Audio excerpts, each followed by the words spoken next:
Vikings find a way to stretch their lead.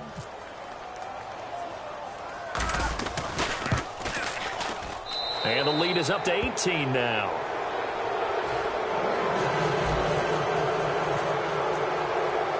Forbat to send it away now following the touchdown.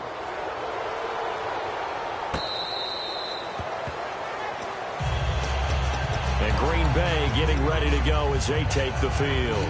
And last time this unit was out here, costly turnover, and then that turned into 6 points. They've got to make amends. And how many times have we sat in meetings with coaches and they use the term complementary football? Offense take care of the defense, defense take care of the offense. That didn't happen on the last possession. This is a chance for them to pick themselves back up and help their team. Yeah, we'll see if they can recoup and recover. 7 yards there on the first down screen play. They completed the screen, but one of the things you worry about is can the quarterback get rid of the ball before he's actually tackled? So your offensive linemen have to hold up the rushers a little bit because you want to make sure you keep your guy's jersey clean throughout the game. And that one goes incomplete. He's maybe lucky it wasn't a fumble as he got hit as he threw it. Not too many things get to a quarterback of this magnitude, but I think it's safe to say that pressure can get to any quarterback. Now, he's obviously a great franchise quarterback, but felt the pressure, threw it incomplete. Rodgers going to try and throw on third down. It's caught. Nelson. 18 yards there and a first down. He's such a good route runner. Shows it there on third down. Very proficient and a good pass.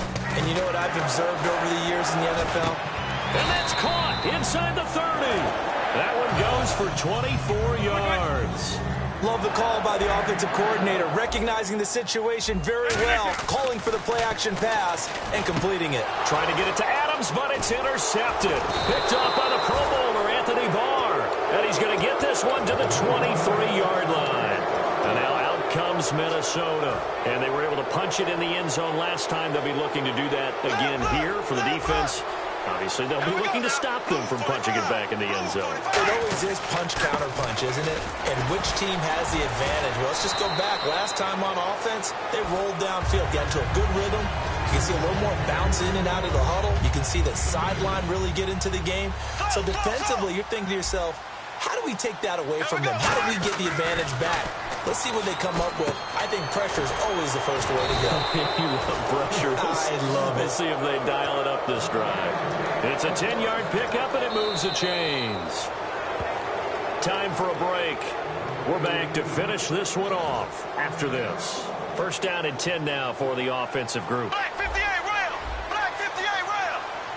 Right. Now a run with Peterson. And he went nowhere. Well, he went backwards, back to the 33. That's going to go as a loss of 2, and it'll be second down. Well, on that play, the expression, don't blink, you might miss something, certainly applied. That was fast. Defense diagnosed the play, and it was over in a heartbeat. And incomplete there. A nice hit. Jars the ball free and brings up third down. On any passes in the middle of the field, anyone who's going after the football is going to be conscious that it's probably going to be contested and often physically. Sometimes that leads to drops. Here's Bradford to the sideline, and that is a heck of a catch as he was able to get both feet in. I know where we're headed on this. Terrific catch, gets his feet down, sets up a fourth down and short situation. But I bet we're wondering, why didn't he get to the first down marker running his route? Am I correct? You got to know where the marker is, right? Got to figure it out. I know every receiver is taught that. Sometimes circumstances change it. At least they have an opportunity to make a decision with not much yardage to go. It'll be 37 yards there on the punt, and it'll be Packer football here. First down and 10. And Green Bay getting ready to go as they take the field. They've lost this one. Their offense has struggled.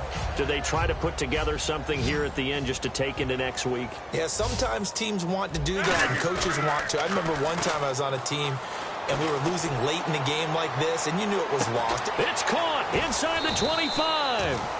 And he is down deep into Minnesota territory. And at this stage, down in the second half, looks like they just wanted to find a way to get it in the hands of their playmaker, and they did. I think you're exactly right. I don't think the coordinator's looking at his play sheet and trying to figure out which play will work well. He's trying to figure out how to get the ball to the playmaker that you just described. Looking down at that sheet, you find people plays, not necessarily X's and O's, and that's exactly what they did there. And Rodgers intercepted a third time. A great read, and it's picked off.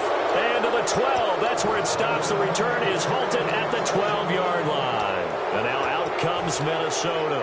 They have the big cushion here in the final stages of this one. I don't know if there's any better feeling than being up big on the road. There really can't be, because for a team to go on the road and win in the NFL, that's huge to begin with. But just think about all the preparation that went into it. When they first started talking about this game, leading up to it during the week, going on the road, unfamiliar city, obviously, unfamiliar hotel. No one's going to be with you once you get to the stadium. They're all going to be against you. You name it, all those things they had to deal with, they were able to conquer them and do it convincingly. Yeah, they did it very convincingly, and now the final moments of this one. And I see an extra defensive back on the field. Little surprise here on 3rd and 1. And he's able to get the first here as he's taken down at the 20.